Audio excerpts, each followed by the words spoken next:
So my name is Haley, and I am a CSU undergraduate student in the history department, interning with the CSU Extension Office. Today I'm interviewing Deana, Leah, and Joe, their father, who are a part of the 2020 Meeker Mustang Makeover. And to start, I just have a couple of background questions.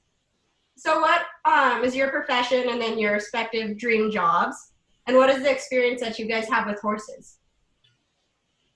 Oh, okay. So I wanted to be a horse trainer since I was really little, and I've been around horses my whole life. And I've also wanted to be a horse trainer, and maybe also go to the events a little bit, so trade and ride them. And yeah, I've been wanting to go for that for 3 years now. Awesome. What's your profession? Well, horses are more or less our life. We've all of us ranched and cowboyed and rodeoed and roped and trained horses and stuff for most of our lives, and so all of our lives are surrounded by horses and revolve around horses. Awesome. So what type of work have you done, such as like rodeo, trail riding, and have you guys ever competed? Yeah, so Leah and I do rodeo every week here in Meeker. We've competed in pony races, ranch horse competitions.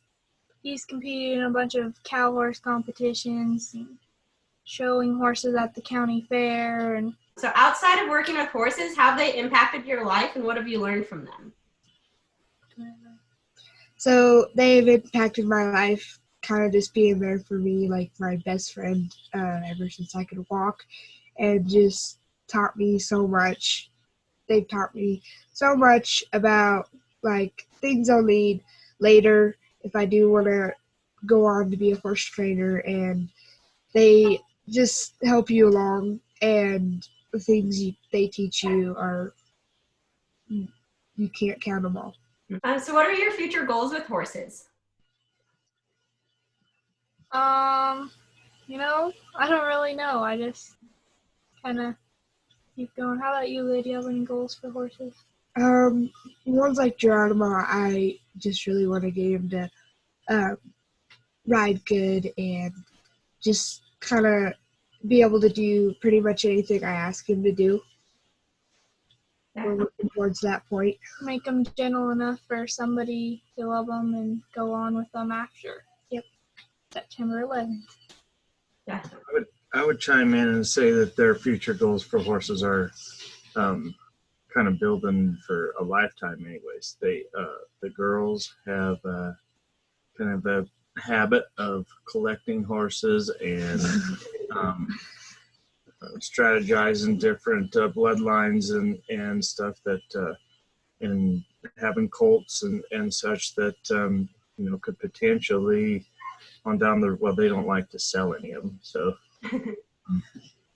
maybe not selling a horse is worth the money as I think about, but there, for instance, right now we have some bloodlines of colts that have just hit the ground that are world-class barrel horses and stuff, and not necessarily that they strive to be world champion barrel racers. If that happens, that's fine, but they're horses that you could do anything on that have the athletic ability and hopefully the brains to maybe not to be cutters or anything like that, but have the speed and athleticism to be top quality rope horses or barrel horses. And so their goals for horses are extended not just to the Mustang Makeover, but more or less for the lifetime.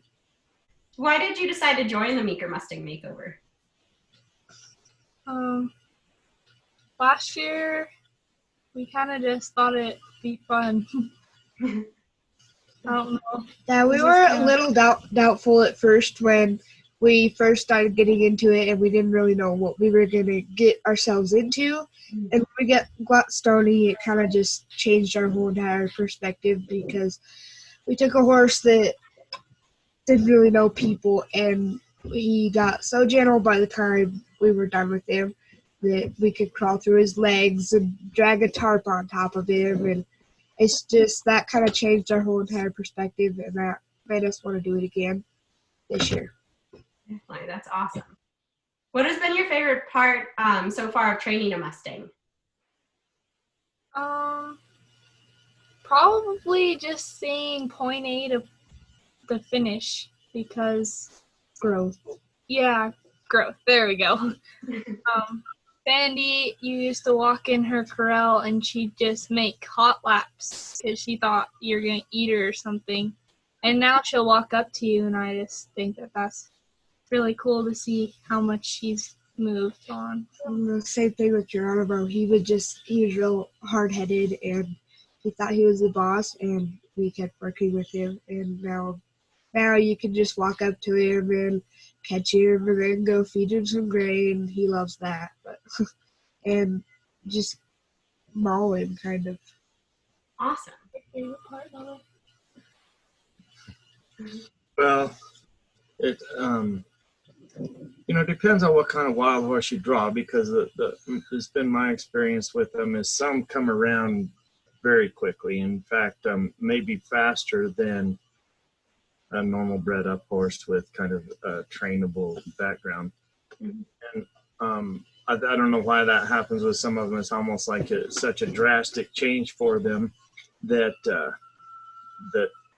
they're thrown into an environment they know nothing about, and because of that, they come around fast, all the way to other ones that are a struggle. And actually, the two that we've drawn this year have been kind of a struggle, and they're wild. And so I guess the a gratifying part of it, or a kind of an encouraging part of it, is one day you think, there's no hope for this little hammerhead. I just don't think there's any way he's ever going to come around, all the way to a week later, you're like, boy, that we are making progress. There is hope. What do you hope to accomplish by participating in the Meeker Mustang Makeover?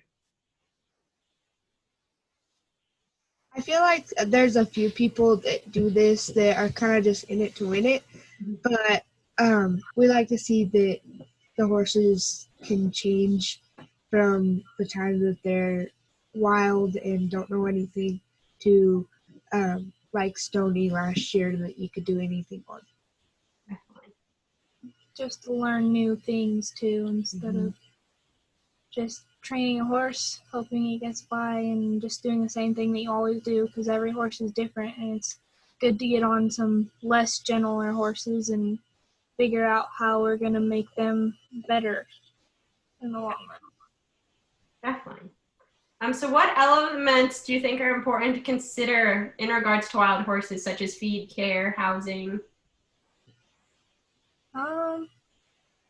I don't know. I think everyone's different, so it kind of depends. But for this year's horses specifically, it's just keeping them in a safe environment where they aren't going to get hurt, because it could potentially make it harder for them to trust you, and make it longer if they do get injured. Also, when you first get them, they don't really know what a pen is, and they will run through a fence.